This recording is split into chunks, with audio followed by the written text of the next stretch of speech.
Hello po mga kababayan, si Dante Maravillas. O ito na yung mga balita ngayon. Sabi po ni Ping Lacson, Romualdez may file perjury charges versus Gutesa. At dahil mga kababayan sa mga nangyayari ngayon, nauuso yung mga tanim witness. Ang sabi ni Ping Lacson, dapat niya mas mabigat na penalties na ipatong sa mga witnesses. I mean, doon sa mga nananakot ng mga witnesses para magsinungaling under oath para mag-commit ng perjury. Yun kasi mga kababayan yung ginawa dito sa mga Maleta Boys. Lalo na dito mga kababayan kay Gutesa, bumaliktad na po si Gutesa. Kaya lang yung masaklap, mga kababayan, porsigido pa rin yung ombudsman. Bumaliktad na nga yung mga witnesses ninyo. Ngayon, kumakalat yung mga balita na possibly daw yung rason kung bakit porsigido si Boying dahil may mga ambisyon yung Rimulya, lalo si John Vic, may mga ambisyon din sa politika. Sa bagay, narinig natin na last year pa, may plano din pala itong si John Vic Rimulya, DILG Secretary, na tumakbong presidente. Open siya sa pagtakbo mga kababayan. Yan. Being president is everyone's dream, but I don't know if the people are ready for me. I know I am ready for the job, sabi po ni John Vic noong April 2026. Si Boying Rimulya niya, Mr. Maravillas, anong tingin mo? Baka may ambisyon din. Other than yung kanyang pagiging ombudsman. Kasi dati naman siyang politiko. Di ba, mga kababayan? So yun po ang tinitingnan ng mga political observers kung bakit ganun na lang ang pagnanasa ni Boying. Di ba? Maybe because of the ambition ng kanilang family sa politika, sa higher position. Could be si John Vic or siya mismo mga kababayan. Kaya niya Mr. Maravillas target si Martin Romualdez. Malamang po tulad ng pag-target ng mga Duterte kay Martin Romualdez, bukang bibig ni Sara Duterte mga kababayan si Martin Romualdez. At maging si Chis Escudero, si Marcoleta. Di ba? Kaya nga po, ito, gawa ng kwento itong si Martin Romualdez. Nagbaliktaran yung mga testigo. Kaya sabi dito mga kababayan sa balita, Romualdez may file perjury charges versus Gutesa. Sabi po ni Ping Lacson. Ayon kay Ping Lacson, it is up to former House Speaker Martin Romualdez whether he will file perjury charges against retired Marine Martini Orly Gutesa. Martini pala yung pangalan nito. Hindi lang Orly. After the latter recanted his testimony accusing the lawmaker of receiving cash kickbacks from flood control projects. Pabor sa kanya dahil nag-recant si Gutesa. Siya na yung pinaboran dahil ni-recant na yung testimony, sabi po ni Ping Lacson. Sa aking tingin, baka makulong din. Makatulong din kay Romualdez dahil ang focus ng kanyang perjury, kung sakaling mag-file siya, ay yung unang salaysay. Yung sinasabing perjurious statement ni Orly Gutesa. Call niya yon kasi public hearing yon. Lacson said the Office of the Ombudsman or the Department of Justice could also initiate the filing of perjury charges against Gutesa. Kailangan po parang hindi doon ang nakatuon yung atensyon ng Office of the Ombudsman kay Martin pa rin. Baliktad nga po, di ba dapat ang atensyon ngayon ng Office of the Ombudsman dito sa witness mga kababayan na gumawa ng gawa-gawang kwento at siyempre yung mga nasa likod nito tulad ni Marcoleta, ni Mike Defensor at siguradong may nasa likod pa ni Mike Defensor at saka ni Marcoleta. Dapat yon mga kababayan yung tutok ng ombudsman kasi niloloko sila, harap-harapan silang niloloko. Pero ang nakapagtataka mga kababayan, kay Martin Romualdez pa rin yung tutok nila. May iba pa daw na mga witness na gustong tumuro o magturo kay Martin Romualdez. Sabi mga kababayan ni Boying. So sabi dito, on Friday, Lacson said he would seek stiffer penalties for those who coerce or induce witnesses, yung mga nasa likod, to perjure themselves following Gutesa's recantation in that of several members of the so-called Maleta Boys. He also called for stricter enforcement of the current anti-perjury law to curb the lucrative business. Ginawang negosyo po yung mga testimonies para manira.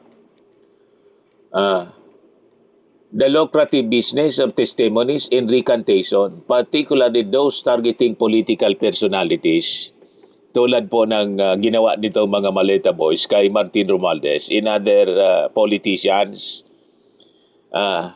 tulad ng ginagawa ni Atty. Baligod, dapat stricter penalties. So maraming salamat kay Ping Lacson kasi napapanahon na talaga na gawin ito mga kababayan niya. Now, going back doon sa sinabi natin kanina na possibly ang motivation mga kababayan, ito yung mga pananaw lang naman natin po na parang malapit sa katotohanan. Iyong ambisyon sa politika ng mga Rimulya. So, hindi maganda mga kababayan na yung ombudsman na pupolitika. So, hindi dapat ginagawang panakipbutas mga kababayan ng Office of the Ombudsman ang mga walang basihang paratang laban kay dating Speaker Martin Romualdez para lang po iligtas ang palpak na mga imahe ng kanyang kapatid. Yun ang yung perception ngayon na ginagamit dito mga isyong ito, mga kababayan, para pagtakpan yung maraming kapalpakan ng DILG Secretary, si John Vic. Remember?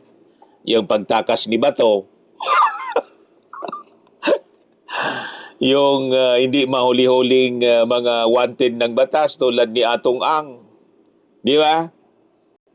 Puro papreskon yung ginawa mga kababayan ni John Vic. So nawala na doon sa mga issue ng mga wanted fugitive from justice. Naging distraction itong issue kay Martin Romualdez para pagtakpan yung mga kakulangan ng DILG Secretary, si John B. Crimolia. So ang tunay na hustisya mga kababayan, hindi dapat namimili ng pinapaboran at hindi ginagamit bilang political distraction. Kung titingnan natin, zero po yung ebidensya laban kay Martin Romualdez.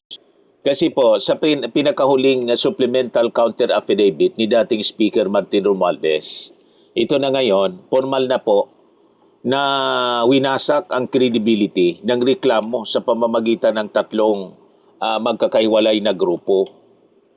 Una, si Orly Gutesa. Siya mismo mga kababayan ay nag-recant na at isinawalat na sina Senator Rodante Marcoleta at dating Congressman Mike Defensor ang utak sa likod ng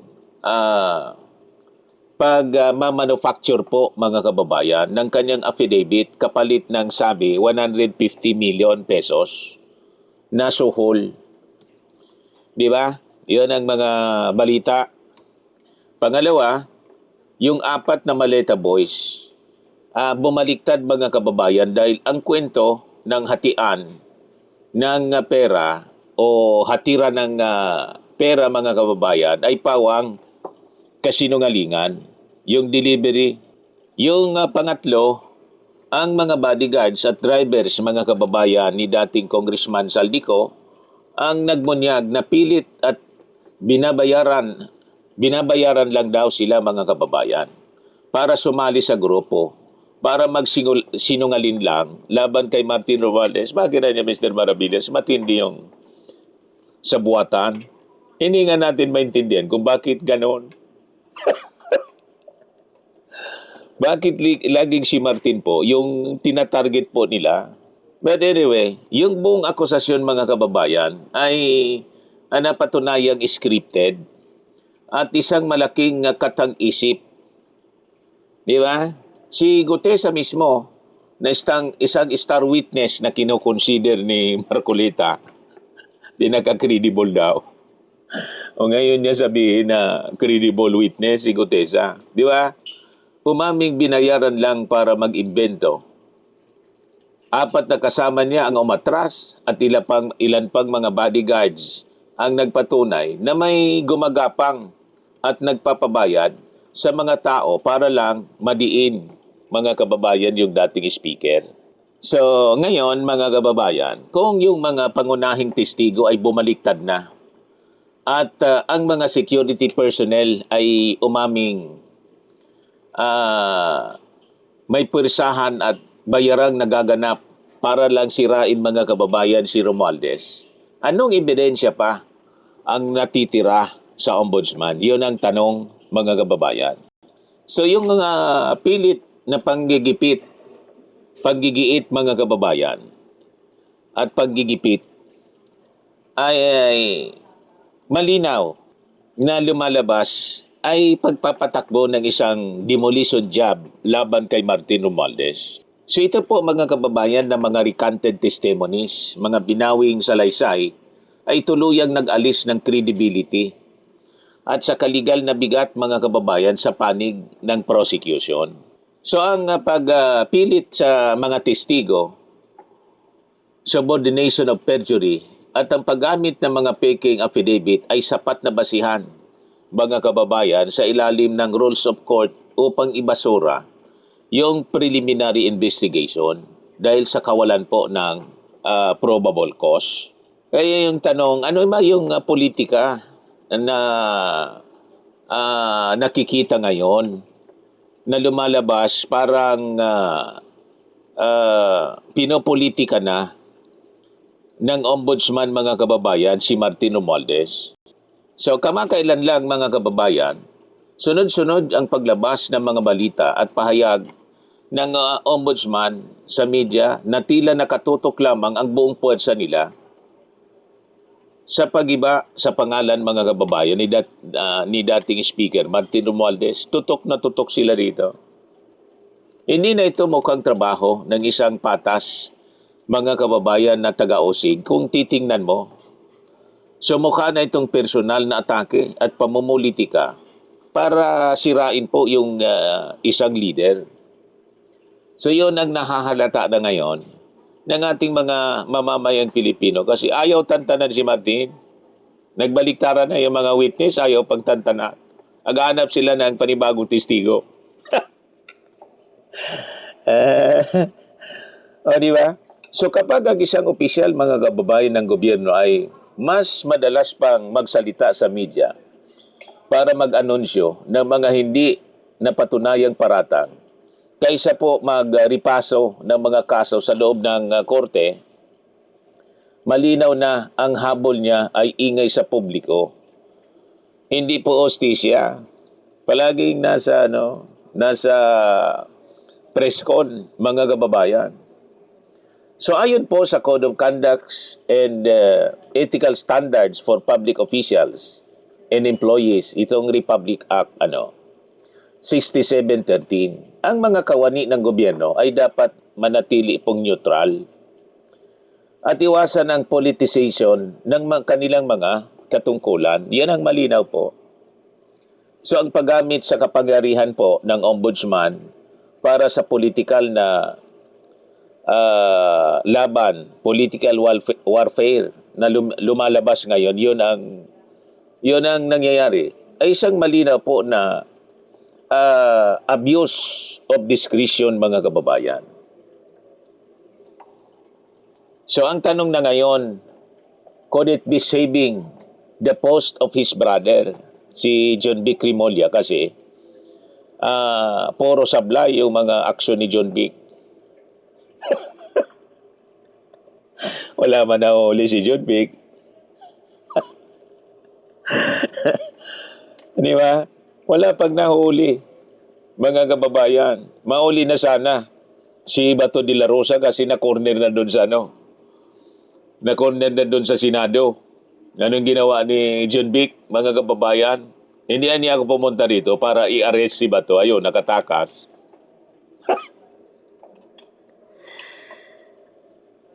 Di ba? Puro sablay, mga kababayan. So lumalabas ang isyong ito sa gitna ng matitinding ulat ng media ukol sa sunod-sunod na kapalpakan sa ilalim ng pamumuno ng kanyang kapatid na si John B. Crimolia. Kabilang ang kontrobersyal na pagtakas ni Bato de la Rosa at ang kabigo ang hulihin ang umapanagot itong mga high-profile fugitives tulad ni Atong Ang, yung negosyanteng si Atong Ang. Si Harry Roque, tapos yung, di ba?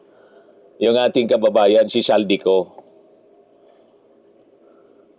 Napaya, pati mga kababayan, yung ating Pangulo na nag-announce na maibabalik in just a few days.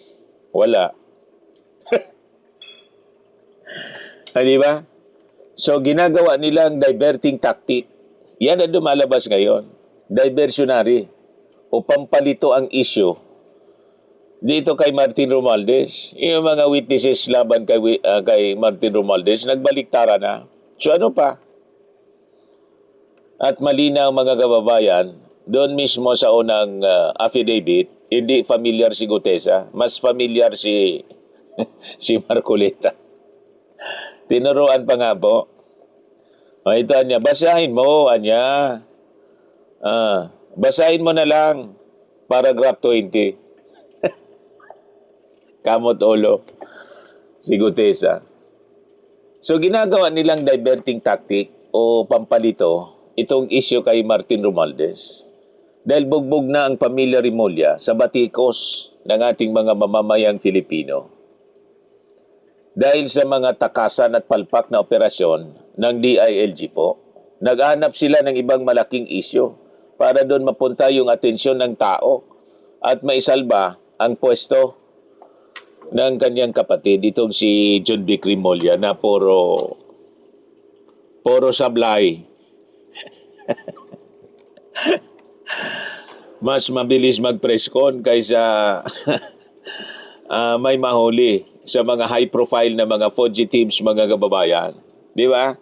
So, imbis na ayusin, harapin ang kapalpakan ng sariling kapatid sa pagpapatupad, mga kababayan, ng batas, bakit mas pinili ng ombudsman na mag-imbento ng gulo laban sa isang taong wala mang kasalanang nakikita kay Martin Romualdez? Di ba? So ang paggugol, mga kababayan, ng oras at resources ng isang constitutional body tulad po ng ombudsman para lumalabas, magsilbing proteksyon o panangga sa pananagutan ng isang kamag-anak na nasa gobyerno ay isang uri po ng nepotism and spirit at labag sa sinumpaang tungkulin na magsilbi ng may integridad at walang kinikilingan. Ngayon, may isa pang tanong. Could it be his own plan to run for president in 2028? So yan tuloy ang mga namumuong katanungan sa isipan. May mga sumisingaw na mga balibalita, mga kababayan, na pati si Boying, mismo siya may ambisyon sa 2028. You see? Mga kababayan.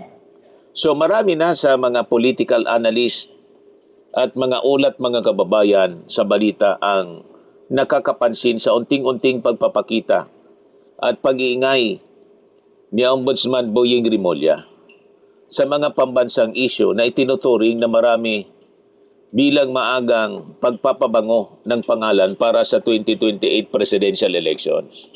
And that could be the reason why may weekly kwan siya po, May weekly program sa radyo. DCRH yata.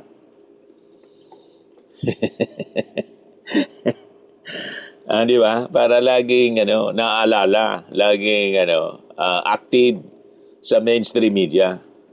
So yun ang nanaalata ngayon. So lumalabas tuloy na ginagamit ang kanyang posisyon bilang lunsaran o stepping stone sa kanyang ambisyon na possibly tumakbo bilang presidente mismo. Gusto niyang magbukang matapang mga kababayan sa media sa pamamagitan ng pag-atake sa malalaking pangalan tulad po ni Martin Romualdez. Ni Martin kasi siya yung itinuturing na big fish. Kasi pinsan ng ating Pangulong Bongbong Marcos. Di ba, mga kababayan? Yung mga previous na mga personalities na nakulong tulad ni Marcoleta, tulad ni Jingo Estrada, hindi itinuturing na big fish. Ang talagang ay itinuturing na big fish, si Martin.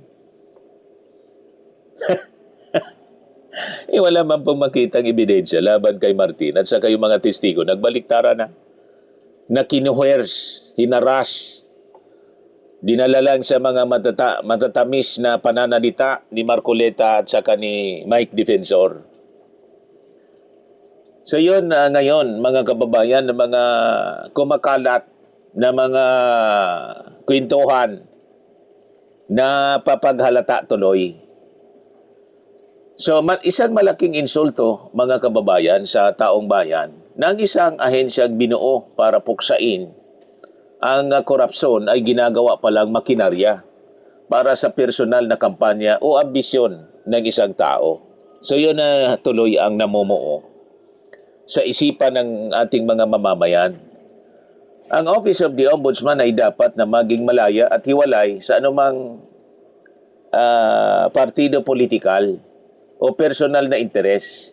Ayon yan sa Section 5, Article 11 ng atin pong saligang batas. So, ang perceived na paggamit ng kapangyarihan po ng opisina para sa pansariling karir sa politika ay direktang paglapastangan siya sa ating saligang batas, sa ating konstitusyon.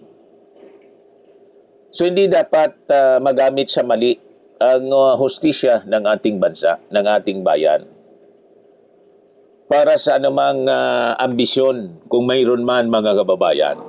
Ito ay mga perception at mga pananaw na napag-aalata mga kababayan sa galawan ng magkapatid.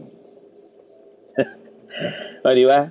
So sa kabila ng maramihang pagbawi at pagbunyag ng mga testigo, patuloy pa rin ang panggigiit ng ng ombudsman sa kaso laban kay Martin Romualdez kasi yun nga yung mga lumabas na balita na ang sabi, may iba pa niyang mga testigo. Hindi naman na niya solely nakadepend dito sa mga nag-recant tulad ng apat na mga Maleta Boys plus itong si Only Gutesa. Hindi naman na niya. May mga magtitistigo pa niya. Nangangahoy. Di ba? Samantala, ang mga dambuhalang kaso ng plunder tulad po kay Chavit at yung kay Sara Duterte ay nanatiling nakatambak at tila hindi ginagalaw sa lamesa mga kababayan ng Office of the Ombudsman. So kitang-kita ngayon mga kababayan yung tinatawag na double standard. Kapag kay Romualdez kahit bumaliktad ng mga testigo at may umaming pinipilit lang silang magsinungaling tulad ni Gutesa, pilit pa rin itong hinahabol mga kababayan ng ombudsman.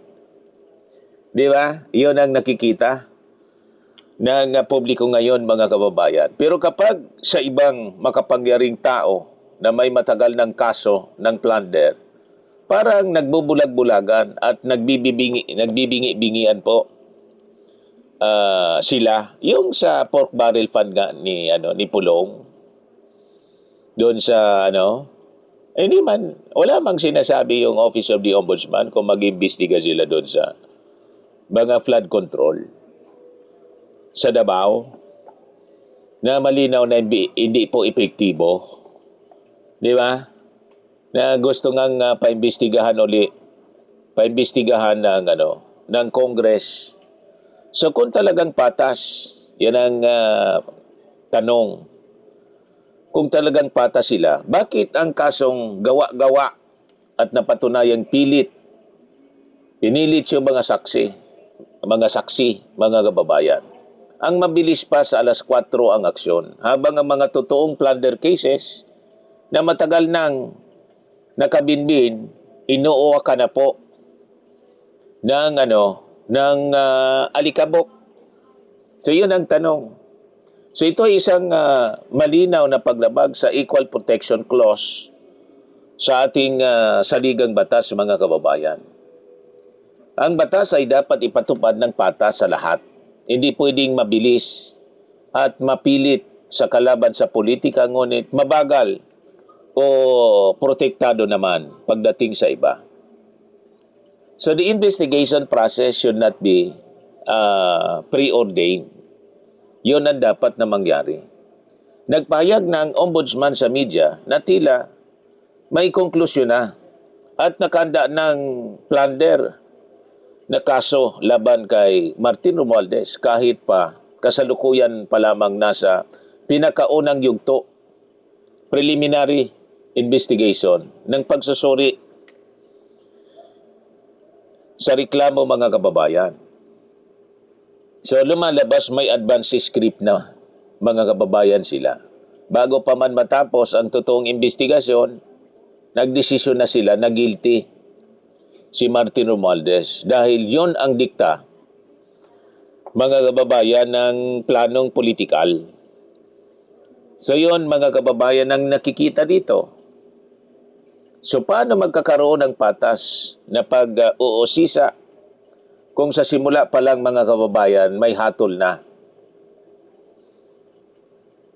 So yun ang tanong. May hatol na yung ombudsman sa kanilang iniimbestigahan.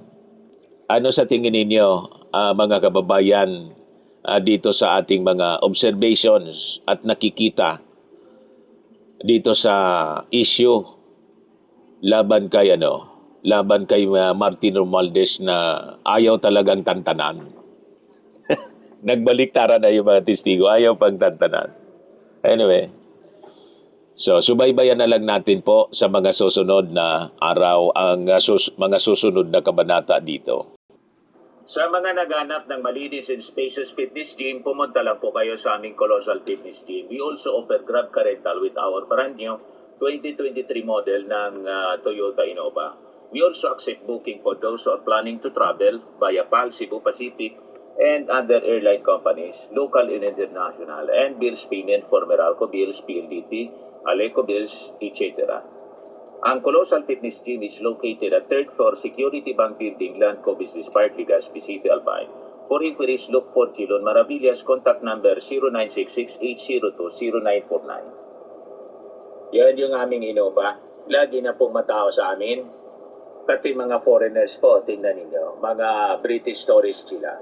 Ang lalaki ng katawan na, mga kababayan, nag-gym sa amin. Ito naman po, Indian National. Ito mga mga European sila. Ito po yung binibenta naming product online. Firmax Firming and Lifting Cream. Mainam po ito sa mga pains at paninigas na mga kaso-kasuan. Ito po, Automax Radiant Serum. Sa mukha naman yung application. Anti-aging po siya. You will look 10 years younger than your age. Ito naman po yung bagong product naming binibenta online. I am a worldwide amazing pure organic barley powder drink mix from Australia. Mainam po ito sa mga cancer patients. Sa mga mahilig naman po sa choco, pwede ninyong itry itong choco barley. I am a worldwide amazing choco barley para lagi pong healthy ang ating iniinom. For your inquiries and orders, dumiretso na lang po kayo sa aking anak na architect entrepreneur. Riz Maravillas. Sa mga mahilig naman po sa mga imported bags and wallets, dumiretso na lang kayo kay Ma'am Eileen Rosales, Eileen Closet, nakabase siya po sa Amerika. Yan po yung kanyang online selling every Sunday. Mamaya po, 7 o'clock in the evening, Philippine time. Pwede kayong mag-order ng direkta po sa kanya.